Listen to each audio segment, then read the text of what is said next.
let's just jump right into this explainer. We're going to trace what's honestly a historical true crime story. How an ancient, revered storm god got twisted into the ultimate symbol of evil. I mean, we're talking about how language, intense religious rivalry, and literally just a few clever puns managed to completely rewrite history. So you've probably heard the name Beelzebub, right? Maybe in horror movies, classic literature, or pop culture, where he's basically just synonymous with the devil himself. But I want you to completely reconsider everything you think you know about this dark figure. Because what if I told you that the infamous Lord of the Flies didn't even start out as a demon at all? Just to give you an idea of how deep this demonization goes, let's look at the Gospel of Matthew. When the Pharisees are trying to discredit someone, they claim he casts out devils by, quote, Beelzebub, the prince of the devils. It's this heavy, terrifying title meant to strike absolute fear. But to get to the bottom of his actual origin, we really have to rewind the clock. Way back, long before the New Testament was even a thought, all the way to the ancient Near East. All right, part 1. Baal, the storm god. Let's head to the Bronze Age and look at a time when he was a revered, incredibly powerful deity.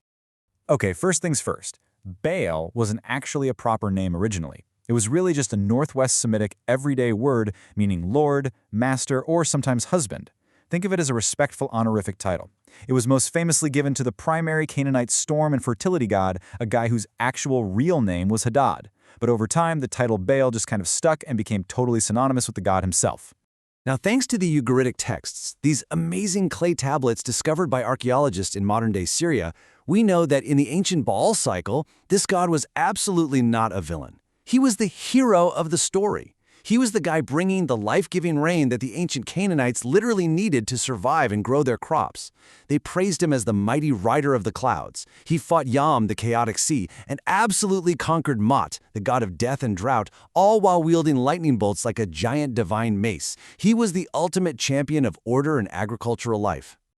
But wow, here is where the plot really thickens. Early Israelite and Canaanite religions actually shared some amazingly similar imagery. Look at this. Yahweh, the God of Israel, is also called the rider of the clouds in the Psalms. He controls the storms, sends lightning, and defeats a twisting sea serpent named Leviathan, which is exactly what Baal does to the serpent Litan. Because their profiles were so incredibly similar, they essentially occupied the exact same ecological and theological niche in the ancient religious landscape. And, that explains exactly why their followers eventually became such fierce, bitter rivals. They were essentially fighting for ultimate supremacy in the Levant. And that brings us to part 2, a linguistic smear campaign. Welcome to the Iron Age, where things are about to get really nasty.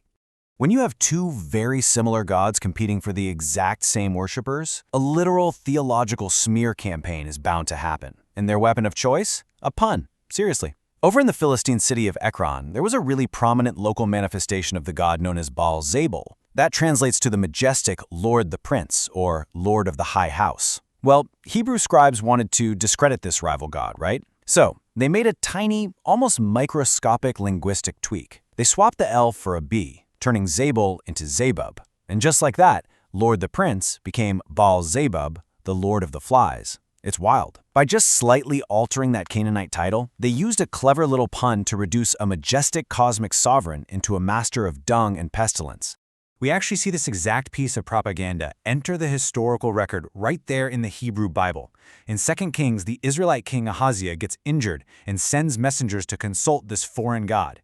And the prophet Elijah angrily rebukes him. He's basically saying, is there no God in Israel that you have to go consult Baal-Zebub, the mocked idol of Ekron? The text deliberately uses that mocking nickname, permanently cementing the insult into scripture as a lesson against abandoning Yahweh. So let's fast forward a bit. Part 3, the Prince of Demons. Let's see how a simple, derogatory nickname became a literal, monstrous entity over the centuries. This timeline perfectly maps out a concept scholars call semantic inversion. It's this fascinating historical process where the sacred, revered god of one culture slowly morphs into the ultimate evil of another culture. Think about it. We go from a revered Bronze Age storm god to an Iron Age joke to a first-century demonic prince, and finally, a medieval architect of sin. As strict monotheism took hold, rival gods couldn't just be ignored anymore. They had to be actively, thoroughly demonized. Early Christians didn't just brush these rival gods aside, they completely recast them. Influential church fathers like Tertullian really accelerated the semantic inversion.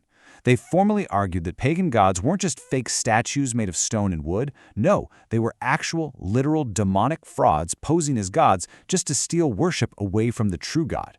So, under this new theology, Baal wasn't just a silly myth anymore. He was a living, breathing demon actively trying to trick humanity into damnation. Which brings us to our final act, Part 4, the modern occult legacy. Let's explore how this ancient religious propaganda birthed the terrifying figure that dominates modern occult panic. By the time we hit the Middle Ages, Beelzebub's resume had been totally rewritten. He was stripped entirely of his agricultural and storm god roots. Instead, medieval grimoires, like the Testament of Solomon or Peter Binsfield's classifications, expanded the myth wildly. Demonologists started describing him as this bizarre giant cow or a monstrous fly that literally vomits fire. It's crazy. He was elevated to Satan's chief lieutenant, firmly tied to the deadly sins of gluttony, envy, and pride. That ancient pun had taken on a terrifying life of its own as an architect of human vice and societal decay. The demonization was so absolute, so complete, that his name became this universal literary shorthand for chaos. I mean, in John Milton's Paradise Lost, he's a dramatic fallen angel. And in William Golding's Lord of the Flies, while he's not a literal character running around the island, the translated title itself evokes the innate savagery, decay, and moral disintegration of humanity. The smear campaign was just a complete, absolute, historic success. It's absolutely fascinating to realize that the evil we fear today often started out as the sacred of a rival ancient culture. I mean, a life-giving storm god became the Lord of the Flies, just because some scribes wanted to make a joke at their neighbor's expense. It really leaves us to wonder, doesn't it? If a simple pun can create the Prince of Demons, what other historical truths have been completely rewritten by the victors? Definitely something to think about the next time you hear a scary story.